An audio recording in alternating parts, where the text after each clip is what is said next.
guys! Welcome back again sa aking channel. This is Shenrock. Today guys, gagawa ko ngayon ng banana cake. Ito lang ang kanyang mga ingredients guys. Samahan niyo ako. Tara!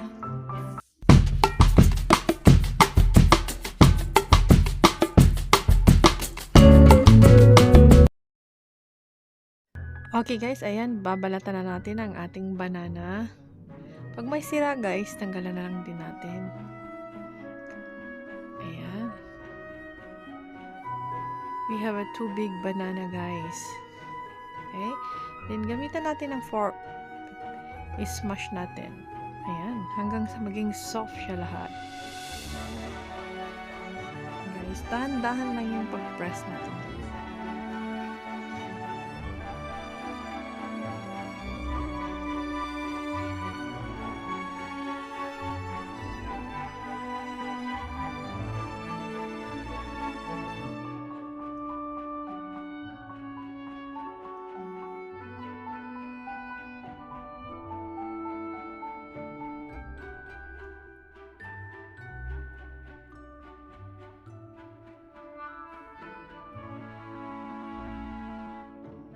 Okay guys, ayan, almost done na.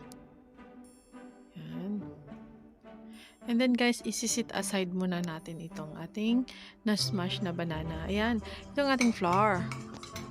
Okay, then we have butter. Then ihalo natin yung sugar sa flour. Yung baking powder. Yes. Yung salt at saka baking soda. Yan, imimix natin siya sa flour. Okay. Mix it well, guys. Napakadali lang sundan, guys. Ayan. And then, isisit aside natin ito. Ayan.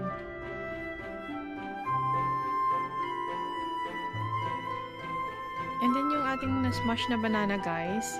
Ayan. I-mix natin yung ating vanilla flavor. Ayan. And then, yung dalawang egg. Ayan, paghaluin natin. Ayan. I-mix natin, guys. Ayan. Dahil maliit ang ating lagyan, itipat natin sa malaking lalagyan. Ayan. Komportable tayong i-mix lahat ng mga ingredients. Ayan. Gamitan natin ng wire whisk, guys. Ayan. Ihalo natin ang ating flour at iba pang ingredients. Then, next, guys, butter. Ayan. Imimix natin ng dahan-dahan. Ayan. Or mas madali yung melted na butter para hindi mahirap ihalo.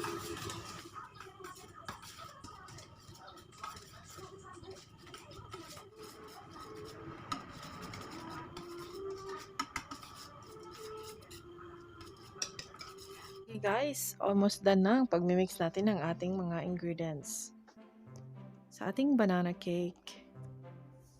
Ayan. Then guys, kailangan natin ng extra butter. Ayan. Kasi guys, ibabrush natin yung ating baking pan. Ayan. Brush natin maigi guys. Para hindi didikit dito yung ating banana cake kapag naluto na siya. Madali lang siyang tanggalin. Yan, and then ita-transfer na natin ngayon. Yan. Dahan-dahan lang guys. Yan. Ayan.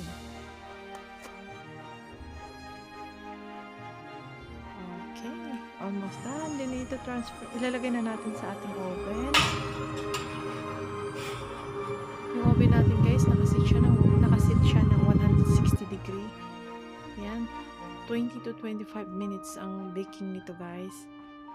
Ayan na guys. After 20 to 25 minutes, ito na ang ating banana cake. Yes, very yummy and very healthy. Gamitan nyo siya ng toothpick guys kung malaman yung luto na. Ayan na, palamigin natin. Saka natin siya i-slice. Okay, para hindi siya madurog.